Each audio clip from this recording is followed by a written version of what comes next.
Hello and welcome everyone. What was being anticipated from so many days has finally happened over this weekend. The United States has been carrying out airstrikes on targets inside Iran, and tensions across the Middle East are continuing to rise. Iran has responded with numerous airstrikes on U.S.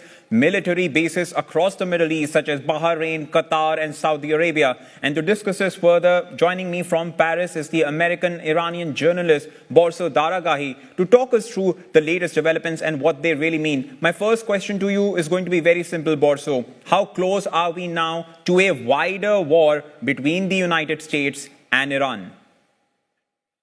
Well, I think you have to include Israel in that equation as well. The attack started with Israel against Iran, with the U.S. Backing up Israel.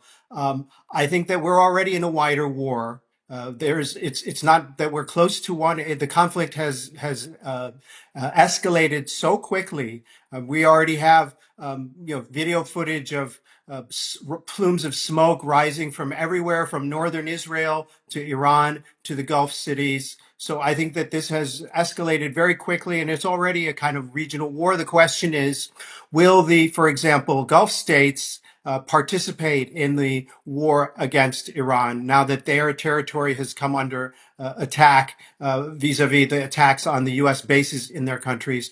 And then the question then becomes, will Iran's main kind of patrons in Russia and China also participate, and that is a potential escalation as well.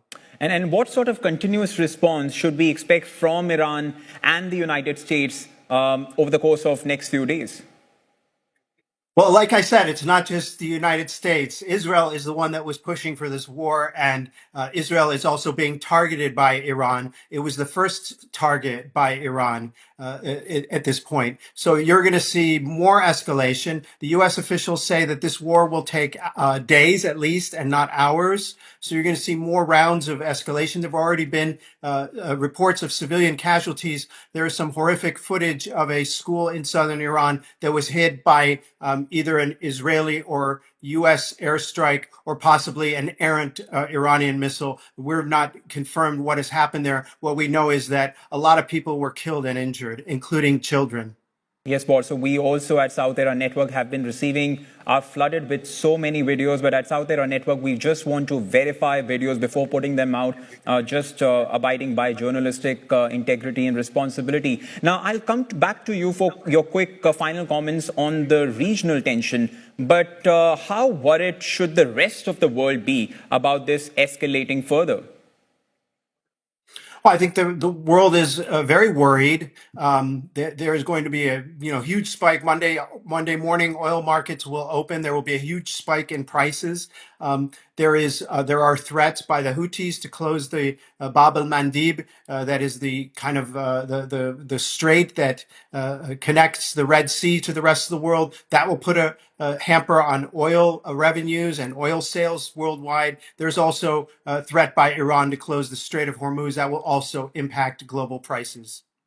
So global prices is one concern. Borso, I do like to take your comments on also what today happened in Abu Dhabi, in the United Arab Emirates, where the debris of a missile that was intercepted by the UAE authorities did end up killing one person of Asian nationality. In that sense, with a casualty happening in the UAE, how do you see further? Just walk us through how serious is that, and what can we expect as a retaliation to that? I don't know if the UAE will retaliate. I'm not sure. The Gulf states have reserved their right to retaliate. I think that's the language that they're using. But they were against this conflict as well. They were opposed to it not just publicly but privately as well. And so I don't know if it's to their advantage for those Gulf states to participate kinetically in the war against Iran. The U.S. will go back to its shores once this conflict is over. Iran and those Gulf states will be neighbors in perpetuity.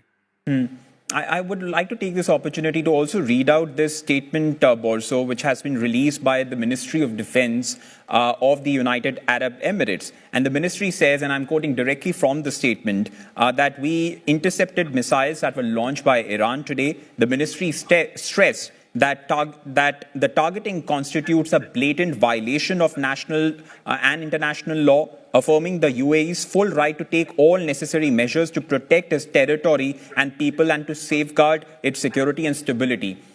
Do you see that language as sort of a hint to what we can expect over the next few days if this continues?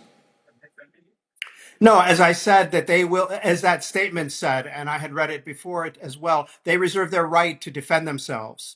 But that doesn't mean that it's not exactly a declaration of war. I think they're going to assess whether this is going to be just like, what happened with Qatar last summer. They're going to assess whether it's in their interest, whether it's in the UAE's interest, Bahrain's interest, Saudi Arabia's interest to respond to Iran, or to just let this play out and see how it will end, and then try to pick up the pieces afterward.